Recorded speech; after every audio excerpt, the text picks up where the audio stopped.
Saudara-saudari, marilah kita mendengarkan renungan dengan judul "Kamu harus memberi makan",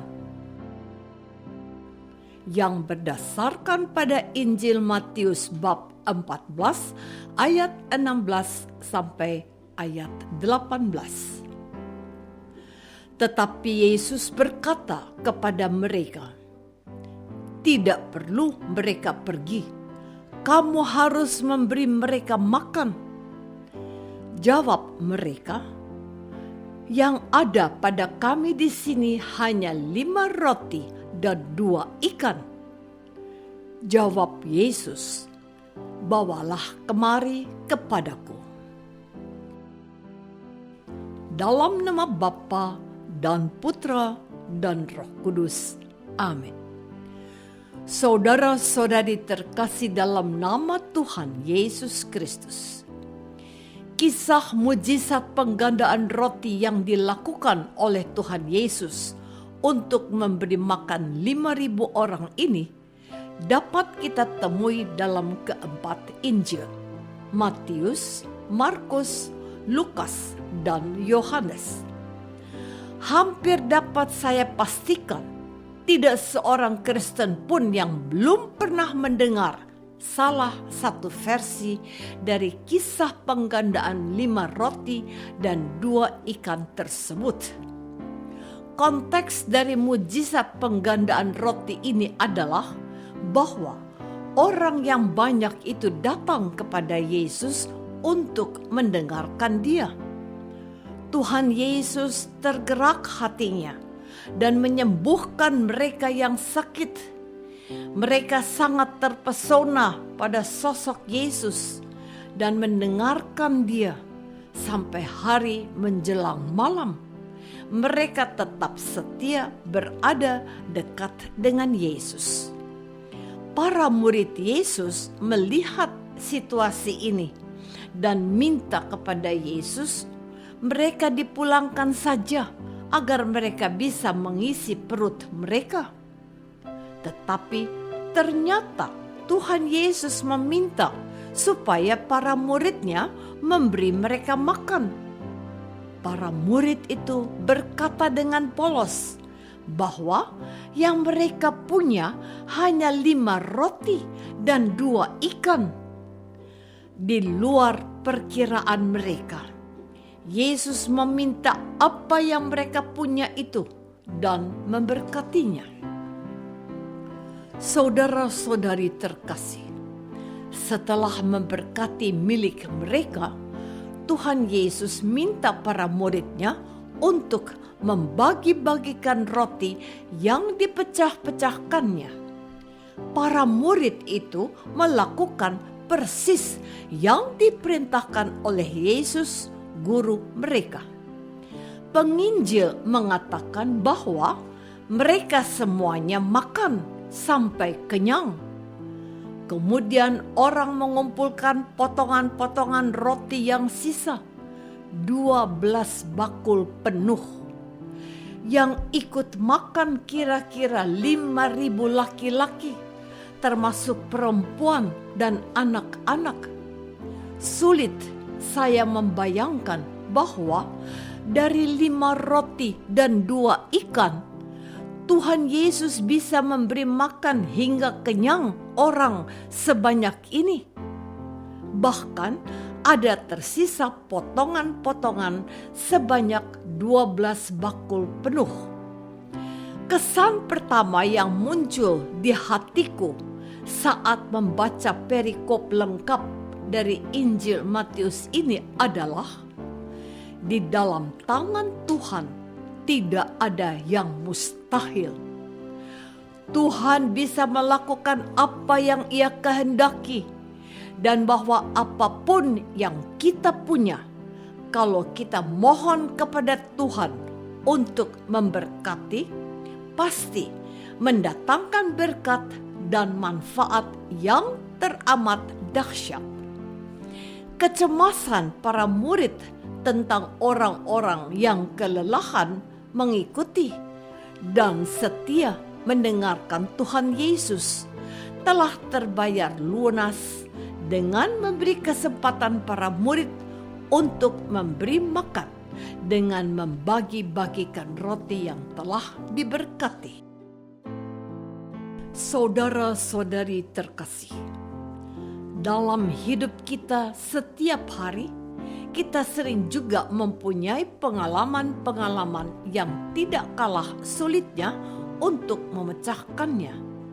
Kesulitan atau masalah yang kita hadapi bisa bermacam dan beragam.